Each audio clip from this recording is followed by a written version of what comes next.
All right, so here's problem number 2. I'm gonna get this going. All right. Problem number 2 says that there are 6 candidates, A, B, C, D, E, and F, in a school election. The following facts are known to be true. A is elected with exactly 50 votes. B is second. F is last with 5 votes. There were a total of 100 votes cast, and no 2 candidates received the same number of votes. The question is, what is the smallest number of votes that B could have received? So, first of all, let me give you a hint. The key to this is, well, first of all, just write down what you know. You know A is first with 50 votes. F is last with 5 votes. And but we don't know the votes that B, C, D, or E got. But we do know that B is second. And in order for B to, in order to find the smallest number of votes for B, then C, D, and E would have to be as large as possible. So we're trying to find the largest number of votes that C, D, and E could have gotten in order to find the smallest number of votes that B could have gotten. So that's one hint. There may be different ways to do this problem, but that's one way to think of it. It also sort of helps to have a starting point. So given that there's 100 votes cast, and given the fact that we know that there were 50 votes for A and 5 for B, we can find out how many remaining votes there were divided among these 4 candidates. So we can actually find the average of their votes, and that sort of gives us a starting point to work with as well. So that's another hint. So let me scroll down here a little bit, and we'll go ahead and work the solution for this. So if you want to work on it some more, go ahead and stop the video here. But here's one way to work the problem. First of all, I would probably just list out what I know. Let's list out the candidates. They're A. Oops, I gotta pick up a pen. The candidates are A and B and C and D and E and F. Okay, so we have 6 candidates, and we know if we list this out as a table, we could write votes. Oops. And we know that A got 50 votes, and he was first, or she was first.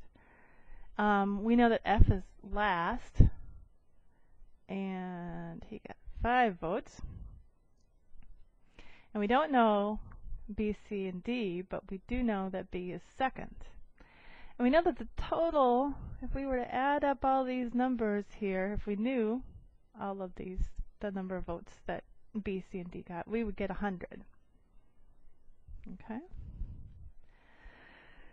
So let's take a look at this, and let's figure out how many votes we have left. If we had 100 votes, and 50 for A and 5 for B accounts for 55 votes. So if we subtract that from 100, we get 45 votes left, right? So those 45 votes had to be divided among B, C, D, and E. And to get a starting point, we can also take the divide that by 4 and find the average. So if we divide 45 by 4, we get 11 and a quarter, right? So, oops, that should be a 4. A remainder of 1, so 11.25. Essentially, 11 and a quarter votes is the average that B, C, and D got. So that gives us an idea where to start. So let's say, for example, let's say that C got 11 votes. We'll just try that. And, oh, we also know that no two candidates receive the same number of votes. That's right there. So D couldn't have gotten 11. We'll also say that we don't know the order, except that we know that B is second. But we'll just say, for example, let's pretend we know that C, D, and E were in this order. So this is 1, he's second, F was 6th. We know that. But let's just say, for example, that C was 3rd, D was 4th, and E was 5th. Okay? Really doesn't matter. But let's say that C got 11, because that's close to the average. And C's kind of right in the middle. C and D are both kind of right in the middle. So let's just say that C got 11. Okay? And we know that D had to have fewer votes than C. So let's say that he got 10, and E, we'll say, got 9. Okay? Because they have to be different. So if we add those up, we get 20 votes, right? Because 11 plus 10 plus 9. Oops, sorry, that gives you 30 votes. So that would mean that B got 15. Okay? We're trying to find the fewest number of votes that B could have gotten. So that's one solution. That's one way that the votes could have turned out. But is that the fewest number of votes for B? So let's test. Well, I think I said before in the hint that in order for B to have the fewest number of votes, C, D, and E would have to have the greatest number of votes, because that would leave the least left over for B. So let's take another example. Let's just do this by trial and error. Let's say that C got 12 votes. Then D could have gotten 11. And let's say E got 10. So if we add that up, we get 33. And if we subtract 33 from 45, that leaves, how many? 12 votes for B. But that doesn't quite work out, does it? Because no two candidates receive the same number of votes, right? So that can't be right, but it's close. Let's say we make